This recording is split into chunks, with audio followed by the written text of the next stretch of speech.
All right, hey guys, and welcome back to part 2 of our Saitek X52 Pro series.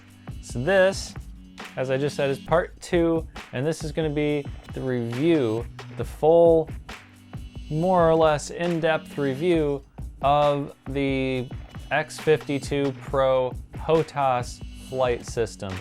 Now, it's pretty good. Let me just say right off, I am very happy with it. It is amazing, and I've been having a blast playing Elite Dangerous with this HOTAS system. So first off, I want to talk about the build quality of this HOTAS system. Now this is one of the more relatively inexpensive HOTAS systems that you can buy.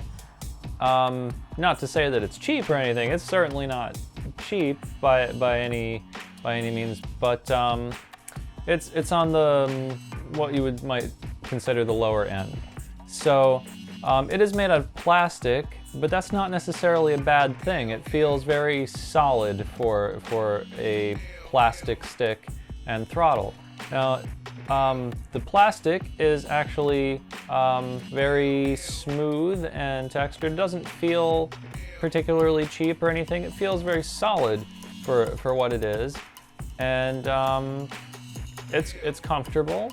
The only problem that I've had so far with the actual construction is that when using the stick, it's not particularly grippy, and the stick has a twist functionality to actuate your rudder in flight sim type games.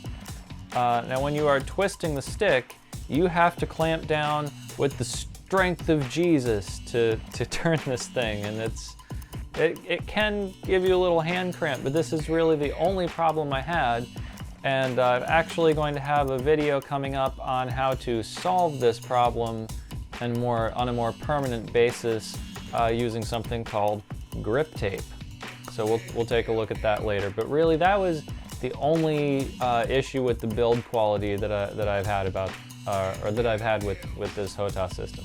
Now with the X52 and the X52 Pro, possibly even the X55 Rhino, although I'm not certain about that, you can actually just use the throttle without the stick.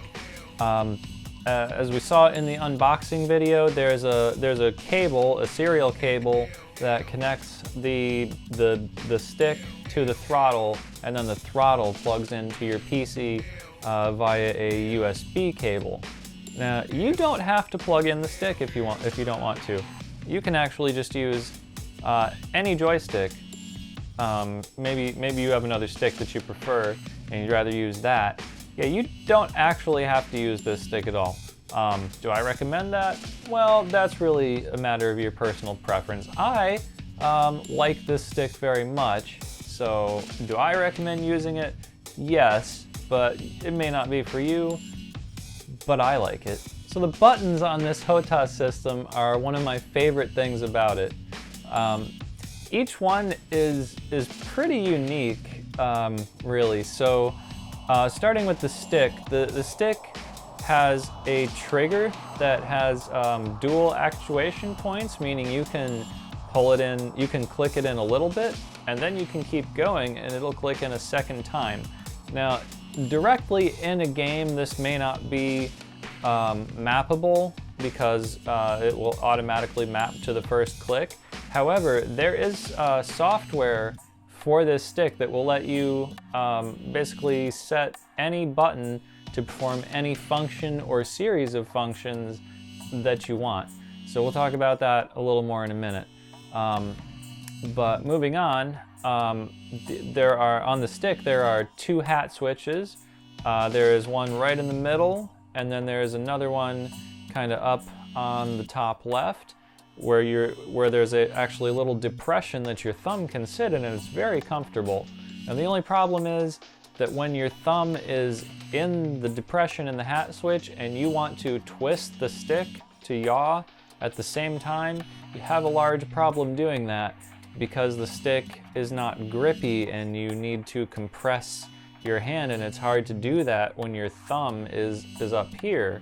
You need to actually make a closed fist to yaw with the stick.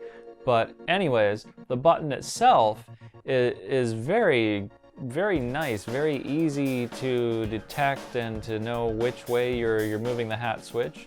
Now there are several other buttons on the stick itself. There are two buttons on the right side of the base of the stick, and then there is one button on the left side, kind of in between the hat switches. Then there are also 3 buttons on the base of the stick that look like toggle switches, but will actually go back to the center position once you've actuated them. So they actually have 2 positions that you can move them into. And then there's also a button that's right under your pinky. Now, if you don't set a profile in the software, this button will just be a button in any game, and you can map that as a control in your game controls and just in game. However, if you use the software for this joystick, it actually gives the joystick a lot more functionality. In that case, this pinky button actually acts kind of like a shift key and will give all of the other buttons on the stick another layer of functionality, basically, meaning you can map additional functions to buttons that already have functions assigned to them. And then all you have to do is hold down this pinky switch and then push the button that you want, and then it has more functionality, and that is something I find very cool about this stick. Now the throttle also has a series of buttons on it.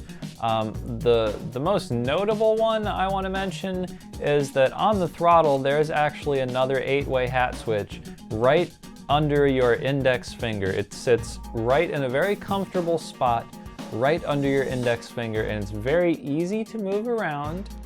And the only problem with this is that sometimes, inadvertently, when using the throttle, you will press down on that hat switch.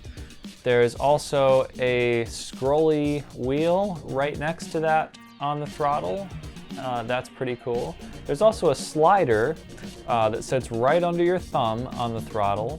And then there are 3 buttons. There is a button that sits almost directly under your thumb. There's a button right above that.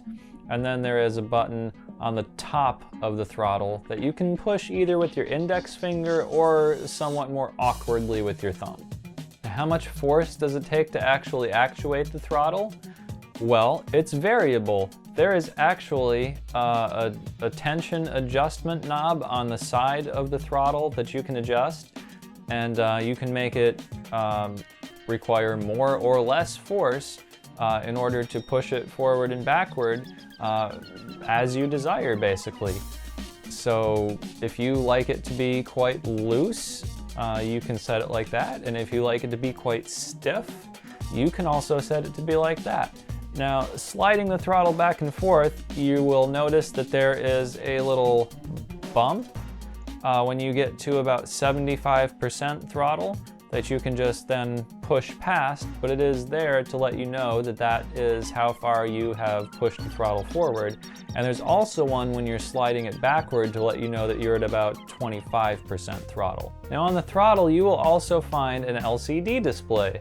Now, I didn't know what this was for at first, but it became more obvious as I started using the profile creator software that this comes with. So one of the things that this can do is tell you what profile is active for your stick. Another thing it can do is tell you the time in either 24-hour or 12-hour format, and it will also tell you the date. The stick also has an adjustable palm rest. There's a little knob screw type thing in the front, and you just loosen that up, and it's captive so it can't come off. And then there are some notches in the back of the stick, and you just pop the palm rest out, and you can slide it up and down and place it wherever is comfortable for you. So this will actually fit people with small hands, people with large hands, people with medium hands. It's good for basically everybody. However, it should be noted that this stick is only for right-handed users. There is a definite curve and thumb rest type area to the stick that would be very uncomfortable to use left-handed, unfortunately. Now, the last thing I want to talk about is the base of this control system. Now, it comes with some suction cups. It comes with 8 suction cups, so 4 for the throttle and 4 for the stick. Now, I haven't had to use any suction cups or anything else to secure the stick to anything. I find that it doesn't actually come off of the desk or move around in an unwanted manner. It's pretty good. But the throttle, on the other hand, if you don't secure this to something, not only can it pop up from your desk, but what I tried doing at first was using the suction cups to secure it to my desk. I just have a smooth IKEA desk. The suction cups actually will hold it down flat to your desk. The problem with that is that still, when you push forward or backward on the throttle, it won't come off, but it will slide forward or backward on your desk, and that's quite annoying. So what I ended up having to do was take a couple strips of Velcro and attach that to the bottom of the throttle and then attach that to the desk. So now it isn't going anywhere, but you may have to secure yours in some similar way. So just be aware of that if you intend to purchase this or use it on a smooth surface. So guys, that is going to conclude this review of the X52 Pro HOTAS system. I hope you enjoyed it. I hope it was informative for you, and I hope it can help you make a decision as to whether this is right for you. Now, I guess I should also mention that I'm using this to play Elite Dangerous. I don't really play other flight simulators. I'm pretty much just into Elite Dangerous. So, do I think this is a good stick for Elite Dangerous? Oh my god, it's amazing. I'm having a blast with it. And do I recommend it for that? Absolutely. But anyways, guys, that's going to do it for this video. I'm going to go ahead and get out of here. So let me know what questions you have that I didn't answer down in the comments, and I will totally answer them down in the comments. Anyways, guys, go ahead and stick a like on this video if you liked it.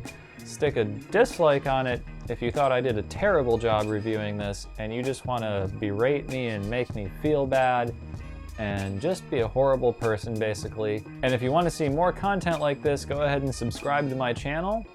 And guys, I will see you in the next one. And God willing, we'll all meet again in the sequel, Spaceballs 2, The Search for More Money.